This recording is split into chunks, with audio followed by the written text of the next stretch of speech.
సంవత్సరాల తరబడి government job కోసం వేచి చూస్తున్నారా? కేవలం 8 నెలల్లో మీ కల నెరవేర్చుకోండి. వెంటనే కింది నెంబర్స్‌కి కాల్ చేయండి. నమస్తే, నేను Keshav. Welcome to Suman TV. మన దేశంలోనే కాదు, ప్రపంచ వేదిక పైన ప్రజాస్వామ్యం గురించి మాట్లాడేటువంటి వాళ్ళు, మాట్లాడాలనే ఉత్సాహం చూపించే వాళ్ళు చాలామంది ఉంటారు. కానీ ఏకంగా గ్రాడ్యుయేషన్ సెరమనీకి సంబంధించినటువంటి స్పీచ్లోనే పాలస్తీనాకి మద్దతుగా మాట్లాడి మేఘా వేమూరి ప్రపంచం దృష్టిని ఆకర్షించారు.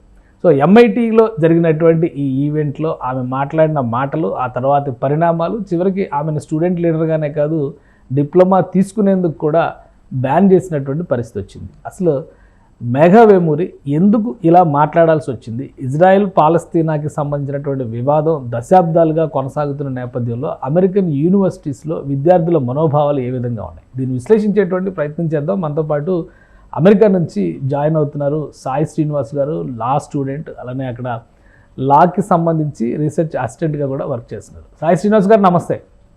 సార్ నమస్తే సార్. సాయి శ్రీనివాస్ గారు, ఏంటి ఈ ఉదంతం? మేఘా వేమూరి మాట్లాడిన తర్వాత ఆ తర్వాత పరిణామాలు ఇవన్నీ చూస్తే, పైగా తెలుగు అమ్మాయి, తెలుగు నేటివిటీ, తెలుగుకి సంబంధించినటువంటి మూలాన ఉన్నటువంటి వ్యక్తి, అక్కడ సిటిజన్ అయినప్పటికీ కూడా అందరిలో కూడా ఆసక్తి ఉంది. ఎందుకు అలా మాట్లాడాల్సి వచ్చింది? అసలు ఎంఐటీ అంటే ఒక ప్రతిష్టాత్మకమైనటువంటి సంస్థ, అక్కడ ఒక స్టూడెంట్ వింగ్కి లీడర్గా ఉన్నటువంటి వ్యక్తి ఇలా ఎందుకు ప్రవర్తించాల్సి వచ్చింది? దీని గురించి ఏమైనా అనలైజ్ చేయగలరా? సార్ ఏం లేదు సార్, సింపుల్గా ఏమైందంటే మే 2025 డేటా ప్రకారం ఇజ్రాయెల్ పాలిస్తాన్ ఇష్యూ వల్ల ఆల్మోస్ట్ 56,000 మంది చనిపోయారండి సార్ గాజాలో. సో దానికి ప్రతిఘటనగా ఈ రోజు ఆమె మాట్లాడడం జరిగింది. Almost 2% of the population has been killed in the Israel, అంటే పాలిస్తానీలో జరిగింది సార్. అట్లనే 2/3 ఆఫ్ ద బిల్డింగ్స్ కానీ, హాస్పిటల్స్ కానీ అవన్నీ కుప్పకూలిపోయాయి అంటే ఈ ఇజ్రాయెల్ గాజా వార్ వల్ల. సో కుప్పకూలిపోతే దానికి ఫర్గా అంటే దానికి సపోర్ట్ చేస్తూ, అంటే పాలిస్తానీకి సపోర్ట్ చేస్తూ ఈమె స్పీచ్ ఇవ్వడం జరిగింది. అంటే ఎందుకు స్పీచ్ ఇవ్వడం జరిగింది అంటే, సింపుల్ రీజన్ ఏంటంటే ఇజ్రాయెల్ మిలిటరీకి ఎంఐటీకి సత్సంబంధాలు ఉన్నాయి సార్. అంటే ఇజ్రాయెల్ మిలిటరీకి రీసెర్చ్ లో కానీ, లేకపోతే రీసెర్చ్ అండ్ డెవలప్మెంట్ లో కానీ డైరెక్ట్ గా అఫిలియేషన్స్ ఉండేది ఓన్లీ ఎంఐటీకే, యుఎస్ యూనివర్సిటీస్ లో. అండ్ మీ అందరికి తెలుసు, ఎంఐటీ అనేది top second in the world లోని టాప్ సెకండ్ యూనివర్సిటీస్. అదే one of the reason Megha వేమూరికి ఇలా వచ్చేసి మాట్లాడాలని ఒక అనుకుంది. అలానే మీ అందరికి తెలుసు, సో గత సంవత్సరం నుండి ఎవరైనా కానీ గాజా సపోర్ట్ చేసినా కానీ, పాలస్తీనీస్ సపోర్ట్ చేసినా కానీ అరెస్ట్ చేస్తూ, ఇలానే ట్రంప్ సర్కార్ కానీ, దానికన్నా ముందు ఉన్న బైడెన్ అడ్మినిస్ట్రేషన్ కానీ ఈ ఉద్యమాన్ని ఆపేయడానికి విపరీతంగా ప్రయత్నాలు చేశారు. వాళ్ళు సక్సెస్ అయ్యారు. సో ఈ వాయిస్ ని ఎలా రిప్రజెంట్ చేయాలి అనుకున్న టైంలో ఈ గ్రాడ్యుయేషన్ అనే సెరమనీ అనేది one of the main platforms. అంటే ఇక్కడ నుండి మాట్లాడితే అందరు స్టూడెంట్స్ ఇన్స్పైర్ కావడం కానీ, మొత్తం ప్రపంచం చూసే అవకాశం కూడా ఉంది. కాబట్టి మేఘా వేమూరి ఇక్కడ ఈ అవకాశాన్ని ఉపయోగించుకోవాలని ఆమె చేయడం జరిగింది.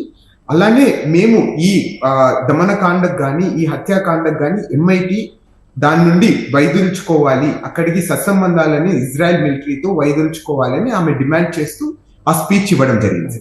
కానీ ఒకటి అంటే, ఇప్పుడు మామూలుగా రాజకీయాల్లో మాట్లాడడం, రాజకీయ నాయకులు మాట్లాడడం వేరు, కానీ ఒక యూనివర్సిటీలో రిప్రజెంట్ చేస్తూ అక్కడ ఆమె మాట్లాడడం, తర్వాత స్పీచ్ కాపీని మార్చారు. అంతకు ముందరేమో సబ్మిట్ చేసిన కాపీ వేరు, తర్వాత ఆమె చేసిన ప్రసంగం వేరు, ఆమె ఉపయోగించినటువంటి ఆ క్లాత్, కేఫీ అని ఏదో అంటారు దాన్ని, యాసర్ అరాఫత్ భుజం మీద చూసాం మనం, మళ్ళీ ఇక్కడ మేఘా వేమూరి భుజం మీద చూసాం. సో ఈ నిర్ణయం తీసుకోవడానికి భవిష్యత్తు పరంగా చూస్తే కూడా ఆమె కూడా చాలా ఇబ్బందులు పడుతుంది. ఇప్పుడు గ్రాడ్యుయేషన్ సెరమనీకి వాళ్ళ ఫ్యామిలీని రాకుండా బ్యాన్ చేశారు, డిప్లొమా ఇచ్చేటువంటి పరిస్థితి కూడా లేదు. సో ఇవన్నీ జరిగిన నేపథ్యంలో ఏంటి అక్కడ ఉన్న స్టూడెంట్స్ మనోభావాలు, ముఖ్యంగా ఎంఐటీలో ఉన్నటువంటి స్టూడెంట్స్ మనోభావాలు? సార్ ఎంఐటీలో మీరు బాగా చూసుకుంటే ఆమె మాట్లాడేటప్పుడు విపరీతమైన స్పందన ఆమెకు వచ్చింది సార్. ఆమె ఒక పదం వాడుతుంది మధ్యలో. సో ఎంఐటీలో ఒక ట్రెడిషన్ ఉంది సార్, రింగ్ ఎప్పుడైనా కానీ ఒక రింగ్ ని లోపల పెట్టుకొని ఉంటారు, అంటే ఎంఐటీలో చదివేంత వరకు. ఆమె గ్రాడ్యుయేషన్ అయిపోయిన తర్వాత మనము ఇజ్రాయెల్ కి సపోర్ట్ చేస్తూ, అంటే పాలిస్తానికి సపోర్ట్ చేస్తూ ఈ రింగ్ బయటికి తీయండి అంటానే అందరూ రింగ్ బయటికి తీసి మేము ఈ ప్రపంచానికి సపోర్ట్ చేస్తున్నాము, ఈ మానవాళికి సపోర్ట్ చేస్తున్నాము, ఈ ఉద్యమకాండలు వద్దు అనే దానికి ఆమెకు సపోర్ట్ చేస్తూ స్టూడెంట్స్ అందరూ విపరీతమైన స్పందన వచ్చింది. అండ్ వన్ మోర్ థింగ్, ఇక్కడ స్టూడెంట్స్ సపోర్ట్ చేస్తారా అనేది కాదు, ఇక్కడ మనం ఆలోచించుకోవాల్సింది యుఎస్ఏ ఇజ్రాయెల్ కున్న సో అండర్స్టాండింగ్ అనేది మెయిన్ ఇంపార్టెన్స్. అట్లనే మీరు చూసుకుంటే గత అక్టోబర్ 2023 నుండి ఇప్పటి వరకు సుమారు $20 బిలియన్ యుఎస్ఏ ఇజ్రాయెల్ మిలిటరీ కానీ, ఇజ్రాయెల్ గవర్నమెంట్ కానీ మిలిటరీ అసిస్టెన్స్ రూపంలో కానీ, లేకపోతే ఫండ్స్ రూపంలో కానీ డబ్బులు ఇచ్చింది. అంటే ఒక దేశం కంప్లీట్ గా ఒక దేశానికి సపోర్ట్ చేస్తూ వస్తుంది. సో హౌ కెన్ ద పాకిస్తానీకి అగేన్స్ట్ గానే కదా సార్ ఇదంతా జరుగుతుంది. వాళ్ళకి ఎలా సపోర్ట్ చేస్తారు అనేది question. And one more thing ఏంటంటే సార్, మోస్ట్ ఆఫ్ ద ఎంఐటీలో ఇప్పుడున్న గ్రాంట్స్ కానీ లేకపోతే స్కాలర్షిప్స్ కానీ ఇజ్రాయిల్స్ ఫండ్ చేసింది. సుమారు నాకు తెలిసిన అంచనా ప్రకారం ద బాటమ్ గ్లోబ్ రిపోర్ట్ ప్రకారం ఏమైందంటే $2.8 million గ్రాంట్స్ రూపంలో డబ్బులు ఉందండి సార్ ఎంఐటీ దగ్గర. ఇదంతా ఎవరు ఇజ్రాయలీ ఇండివిజువల్స్ కానీ కార్పొరేషన్స్ కానీ లేకపోతే స్కాలర్స్ కానీ వీళ్ళంతా డొనేట్ చేసింది ఎంఐటీకి. సో అంటే మేము ఇచ్చిన డబ్బులతో ఇట్లా మీరు ఉన్నారు కాబట్టి మాకు సపోర్ట్ చేయాలి అనే ఒక ఇండైరెక్ట్ వేలో ఈమెని మేఘా వేమూరి డిప్లొమాని హోల్డ్ చేయడం జరిగింది. అండ్ ఇదైతే నిజం అంట. సో ఆమె నార్మల్ గా గ్రాడ్యుయేషన్ స్పీచ్ ఇచ్చేటప్పుడు ఒకటి ఉందంట, దాని తర్వాత ఆమె ఇచ్చేటప్పుడు గ్రాడ్యుయేషన్ స్పీచ్ ఇచ్చేటప్పుడు ఇంకొకటి ఉందని అయితే మాత్రం నిజం అని తెలిసింది. సో అంటే చర్యలు ఏ విధంగా ఉండొచ్చు? ఇప్పుడు గ్రాడ్యుయేషన్కి అదే ఆమెకి సంబంధించినటువంటి డిప్లొమాని హోల్డ్ చేసి ఉండొచ్చు, ఫర్దర్గా ఏముండొచ్చు, ప్లస్ తెలుగు మూలాలు ఉన్నటువంటి వ్యక్తి కాబట్టి అక్కడ సిటిజన్షిప్ కానీ తనకేమన్నా ఇంకా ఇతరత్ర ఇబ్బందులు, ఎందుకంటే ఆల్రెడీ అమెరికా గవర్నమెంట్ ఓపెన్గానే చెప్తుంది అటు ఉక్రెయిన్ని సపోర్ట్ చేస్తున్నారు, ఇటు ఇజ్రాయెల్ని సపోర్ట్ చేస్తున్నారు. ఇప్పుడు ప్రపంచవ్యాప్తంగా రెండు అత్యంత ప్రమాదకరమైనటువంటి యుద్ధ భూములుగా కనిపిస్తున్నటువంటి ప్రాంతాలు. ఈ రెండిట్లో కూడా ఒక clear cut stand American government తీసుకుని ఉంది. సో ఈ టైంలో ప్రజాస్వామ్యవాదుల పేరిట వీళ్ళు చేసేటువంటి ప్రసంగాలు కానీ వీళ్ళ చర్యలు కానీ దేశద్రోహం కింద కూడా వచ్చేటువంటి ప్రమాదం ఉంటుంది కదా. సో అక్కడ రియాక్షన్స్ ఎలా ఉన్నాయి? సో దేశద్రోహం కిందకైతే ఇది తీసుకొని రాలేదైతే బాగా నమ్మకంగా ఉంది. ఇది కంప్లీట్ గా freedom of speech sir. And one more thing ఏంటంటే ఆమె మీద సిటిజన్షిప్ మీద కానీ ఏ ప్రభావం అయితే ఏమి ఉండదని నేను అనుకుంటున్నాను. సిటిజన్షిప్ అనేది న్యాచురల్ రైట్ సార్. అది ఎవరే కానీ మన దగ్గర నుండి తీసుకొని పోయే హక్కు కానీ ఏ దేశానికి కానీ ఏ రాజ్యానికి కానీ ఎవరి దగ్గరే కానీ ఉండదు. ఒకసారి భారతదేశం అయినా కానీ అట్లానే అమెరికా అయినా ఎక్కడ పుట్టినా కానీ అది న్యాచురల్ రైట్. అంటే నీ దగ్గర నుండి తీసుకొని పోయే హక్కు అది సిటిజన్షిప్ ఒకటి. దాన్ని మటుకు ఏం చేయలేదు. డిపోర్టేషన్కి వస్తే సిటిజన్స్ ని డిపోర్ట్ చేస్తారా లేదా అనేది సో మనందరికీ తెలిసిందే. రీసెంట్ గా ఒక చిన్న రిమార్క్ చేశారు. ఒకవేళ సిటిజన్స్ కానీ ఏదైనా చిన్న మిస్టేక్ చేసినా కానీ లేకపోతే దేశద్రోహం కానీ లేకపోతే ఏదైనా టెర్రరిస్ట్ ఆర్గనైజేషన్ సపోర్ట్ చేస్తున్నారని కానీ సో మేము డిపోర్ట్ చేసే రైట్ మా దగ్గర ఉందని కూడా ఇండైరెక్ట్ గా యుఎస్ గవర్నమెంట్ చెప్పడం జరిగింది. అంటే ఒక చట్టాలు ఏం చెప్తున్నాయి? ఎందుకంటే ఆమె తెలుగు మూలాల నుంచి వెళ్ళినటువంటి వ్యక్తి క్లియర్గా కనిపిస్తుంది. అది అంటే మేబీ వాళ్ళ ఫాదర్ వాళ్ళు సిటిజన్షిప్ సంపాదించుకొని ఉంటారు, అక్కడ పుట్టిన తర్వాత న్యాచురల్ సిటిజన్షిప్ ఆమెకి వచ్చి ఉంటుంది. సో ఇలాంటి కండిషన్స్లో చట్టాలు ఏమైనా ప్రత్యేకంగా ఉన్నాయా? అమెరికన్ బార్న్ సిటిజన్స్గా వీళ్ళని గుర్తించినప్పటికీ కూడా వాళ్ళ పేరెంట్స్ వాళ్ళ మూలాలను బట్టి చర్యలు తీసుకోవడానికి ఏమైనా అవకాశాలు ఉన్నాయా? ఇప్పుడు న్యాచురల్ సిటిజన్షిప్ బై బర్త్ మీద కూడా ఎగ్జిక్యూటివ్ ఆర్డర్స్ ఇచ్చారు కదా ట్రంప్. సో మార్పులు వీళ్ళు వలసవాదులుగా వచ్చి ఇక్కడికి వచ్చి ఈ వేర్పాటువాదాన్ని ప్రోత్సహిస్తున్నారనో లేదా దేశానికి వ్యతిరేకమైనటువంటి చర్యలకు పాల్పడుతున్నారనో మళ్ళీ ఇంకొక చర్య తీసుకోవడానికి అవకాశం ఉండొచ్చు కదా. సో అసలు చట్టం ఏం చెప్తుంది? ఒక లా స్టూడెంట్గా లా రీసెర్చర్గా మీరు ఏం చెప్తారు? సార్ చట్టం ఏం చెప్తుందంటే సార్, ఒక సిటిజన్ తప్పు చేస్తే మహా అంటే ఏం చేయగలరు? సో అకార్డింగ్ టు ది ఎక్కడ తప్పు చేసింది విత్ ఇన్ ద ప్రిమిసెస్ యూనివర్సిటీలో తప్పు చేసింది కాబట్టి ఆమెకు డిసిప్లినరీ యాక్షన్ తీసుకుంటారు.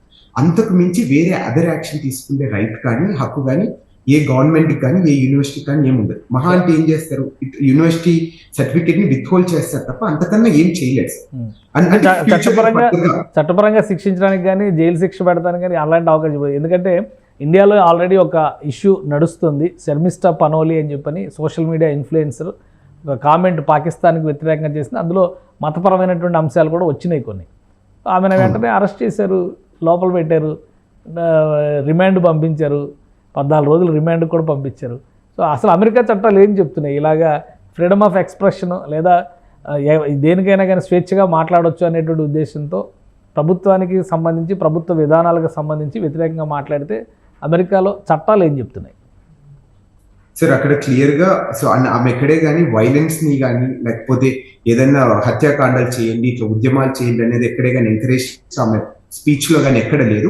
ఆమె ఖండిస్తూ మాట్లాడింది తప్ప ఎక్కడే కానీ వైలెన్స్ ని ప్రొవోక్ చేసే కానీ వైలెన్స్ ఇన్సైట్ చేసే పరంగా ఎక్కడ లేదు. కాబట్టి ఆమెకి ఏదో కానీ ఈ సెడిషన్ కానీ రాజద్రోహం కానీ ఏం వర్తించదని నేను అనుకుంటాను.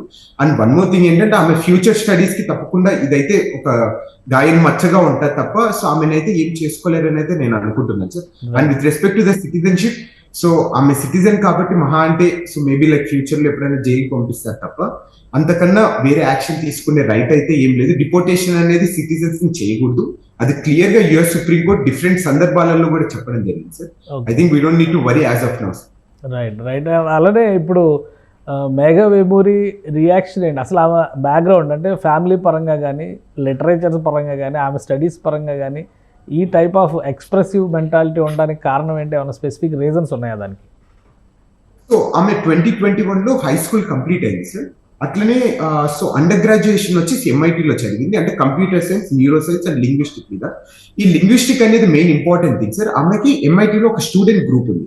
So that's called revolutionary, return revolutionary అంటారంట దాంట్లో. సో నార్మల్ గా అది యాంటీ ఇంపీరియలిస్టిక్ కి లేకపోతే రెవల్యూషనరీ థాట్స్ కోసం ఆమె ఎక్కువ వర్క్ చేస్తున్నారు. అంటే ఇప్పుడు మామూలుగా మీరు అందరూ చూసిన ఉస్మానియాలో కానీ, ఈ తెలంగాణ ఉద్యమం, ఈ కమ్యూనిజం ఐడియాలజీస్, అంటే ఈ బూర్జువా వ్యవస్థ ఉండకూడదు అనే ఒక ఆ స్టూడెంట్ గ్రూప్ లో ఈమె మెయిన్ మెంబర్స్. సో మేబీ అది కూడా వన్ ఆఫ్ ద రీజన్ ఆమెకి ఇంతగా నేను మాట్లాడాలి అనుకున్న దానికి రావడం కారణం. రైట్. అలానే ఆ స్టూడెంట్స్ లీడర్స్ కానీ, ఆ ఆర్గనైజేషన్ నుంచి కానీ ఎవరైనా రియాక్ట్ అయ్యారా ఇప్పుడు తీసుకున్నటువంటి చర్యలపైన? ఆమె గ్రాడ్యుయేషన్ ఆపాలని కానీ, ఆమెని సెరమనీకి ఆమె పేరెంట్స్ని, ఫ్యామిలీని అలౌ చేయకూడదనే నిర్ణయాన్ని కానీ వ్యతిరేకిస్తూ అమెరికాలో ఏమన్నా ప్రెస్ రిలీజెస్ కానీ, స్టేట్మెంట్స్ కానీ వచ్చినాయా? ఇప్పటికైతే ప్రస్తుతానికైతే ఏం లేవు సార్. ఓన్లీ యూనివర్సిటీ ఒకటి చెప్పడం జరిగింది, అంటే ఇది కరెక్ట్ కాదు, ఇది కొంచెము ఇబ్బందికరంగా ఉంది, మీరు మాకు ఇచ్చిన స్పీచ్ ఒకటి, మీరు ఇక్కడ స్పీచ్ మాట్లాడిండేది ఒకటి, it's against the university rules అని ఒకటి జస్ట్ చిన్న స్టేట్మెంట్ ఇవ్వడం జరిగింది. ఎక్కడే కానీ మేఘా వేమూరి ఇట్లా పాకిస్తాన్ సపోర్ట్ చేస్తా లేకపోతే ఇజ్రాయెల్ కి అగేన్స్ట్ గా మాట్లాడిందని ఎక్కడ చెప్పలేదు. And one more thing sir, ఇక్కడ మనం మెయిన్ గా ఫోకస్ చేస్తుండేది ఎందుకంటే ఆమె ఇండియన్ కాబట్టి, సో ఆమె మనకు అవుట్ రేజ్ ఎక్కువగా ఉంది ఇండియాలో. కానీ ఇలాంటి సందర్భాలే వివిధ యూనివర్సిటీస్ లో కూడా జరిగాయి. సో మీకు తెలుసో తెలీదు, న్యూయార్క్ యూనివర్సిటీలో కూడా ఒక డిప్లొమా స్టూడెంట్ కూడా ఇలానే మాట్లాడడం జరిగింది.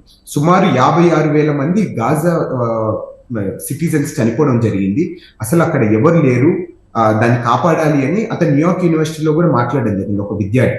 అట్లనే జార్జ్ వాషింగ్టన్ లో కూడా సేమ్ ఇలాంటి సందర్భమే జరిగింది.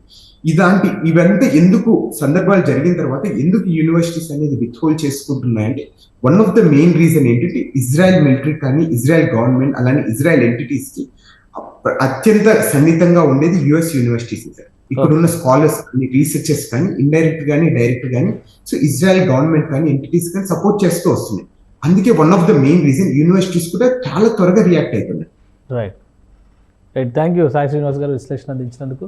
ఇది అమెరికాలో యూనివర్సిటీలు, ఇజ్రాయెల్తో ఉన్నటువంటి సంబంధ బాంధవ్యాలు, వీటన్నిటి పరంగా చూస్తే కనుక ఇజ్రాయెల్ అమెరికా ఒక పాలసీగా పెట్టుకున్నటువంటి మైత్రి అక్కడ కొనసాగుతుంది. అయితే స్టూడెంట్స్ మాత్రం గాజాలో జరుగుతున్నటువంటి జెనోసైడ్ పైన గొంతెత్తుతూనే ఉన్నారు. ఆ క్రమంలోనే మేఘా వేమూరి మాట్లాడింది. ఆమె మాట్లాడింది ఎక్స్ప్రెషన్ ఆఫ్ ఫ్రీడమ్ కింద వస్తుంది తప్పితే దేశద్రోహం కింద కన్సిడర్ చేయడానికి అవకాశం లేదు. అలానే అక్కడ మానవతా సాయంగా స్పందించాల్సినటువంటి అవసరం ఉంది. పాలస్తీనా అనే దేశాన్ని తుడిచిపెట్టేసేటువంటి కుట్ర జరుగుతుంది అంటే పూర్తిగా ఇది మానవాళిని నిర్మూలించేటువంటి చర్యగా మేఘా వేమూరి మాట్లాడారు. ఆమె పైన కేవలం యూనివర్సిటీ చర్యలు తీసుకోవడానికి మాత్రమే అవకాశం ఉంది, కానీ లీగల్గా ఆమె సిటిజన్షిప్ కానీ, ఆమెకి ఇతర రకాలుగా ఇబ్బంది పెట్టడానికి కానీ అవకాశం లేదని సాయి శ్రీనివాస్ విశ్లేషిస్తున్నారు. ఇది స్పెషల్ డిస్కషన్. Keep watching.